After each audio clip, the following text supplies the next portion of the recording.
आपण नीट पेपर फुटीच्या अनुषंगाने जे आंदोलन होतंय त्याची सगळी टाइमलाईन जाणून घेणार आहोत, पण दरम्यान काही अपडेट्सही पाहूयात। नीट पेपर फुटी प्रकरणावरनं राजधानी दिल्लीमध्ये राजकीय संघर्ष आणखी तीव्र झालाय।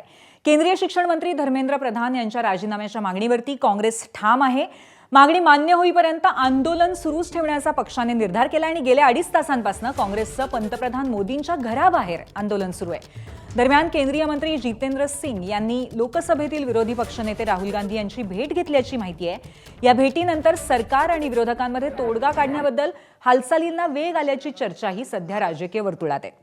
दुपारी 3 वाजल्यापासून काँग्रेसने पंतप्रधान नरेंद्र मोदी यांच्या निवासस्थानाबाहेर ठिय्या आंदोलन सुरू केलंय।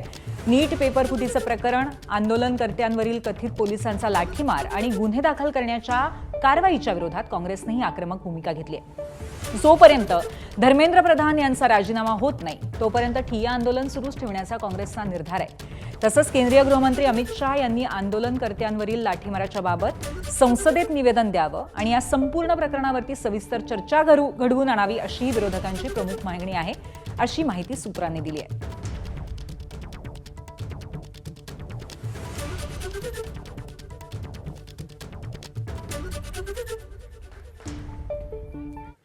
तर आताच्या घडीला काँग्रेसच्या मागण्या काय आहेत आपण ग्राफिक्सच्या माध्यमातून पाहूयात। धर्मेंद्र प्रधानांनी राजीनामा द्यावा ही अर्थातच प्रमुख मागणी आहे। नीटच्या मुद्द्यावरती संसदेत चर्चा करा अशी ही मागणी आहे। लाठीमारावरती गृहमंत्र्यांनी निवेदन द्यावं अशी काँग्रेसने मागणी केलेली आहे। लाठीमाराची स्वतंत्र चौकशी केली जावी अशी सुद्धा मागणी पुढे करण्यात आली आहे। तसंच जखमींवरती उपचारांची सोय करावी अशी काँग्रेसने मागणी केलेली आहे। विद्यार्थ्यांच्या कुटुंबियांना मदत द्यावी ही मागणी त्यामध्ये आहे।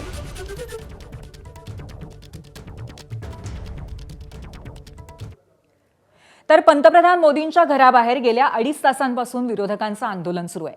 या आंदोलन स्थळावरनं आढावा घेतलाय आमच्या प्रतिनिधींनी, पाहूयात।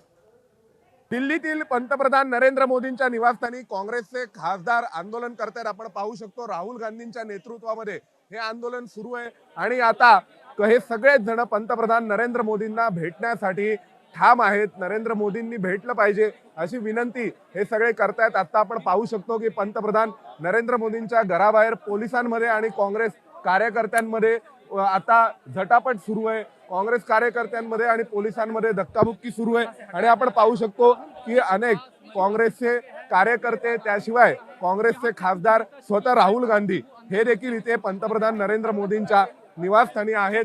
आपण पाहू शकतोय की सध्या हे सगळेच खासदार इथे बसलेले आहेत आणि नीट पेपर फुटीसारखा मुद्दा असेल, त्यानंतर राम मंदिर चढावा चोरी प्रकरण असेल, त्याशिवाय इथे पंतप्रधान नरेंद्र मोदींनी त्यांच्या मंत्र्यांचा राजीनामा घेतला पाहिजे, नीट मधील जबाबदारी स्वीकारून अशा स्वरूपाची मागणी केली जाते। आपण पाहू शकतो की इथून आपण प्रियंका गांधी त्याशिवाय राहुल गांधी यांच्या नेतृत्वामध्ये हे आंदोलन सध्या सुरू आहे आणि काँग्रेसचे सर्व खासदार या आंदोलनामध्ये सहभागी झालेले आहेत। अतिशय संवेदनशील असा, सुरक्षेच्या दृष्टीने संवेदनशील असा असलेला हा परिसर आणि पंतप्रधान नरेंद्र मोदींच्या घराच्या निवासस्थानापर्यंत काँग्रेसचे खासदार राहुल गांधी हे पोहोचलेले आहेत।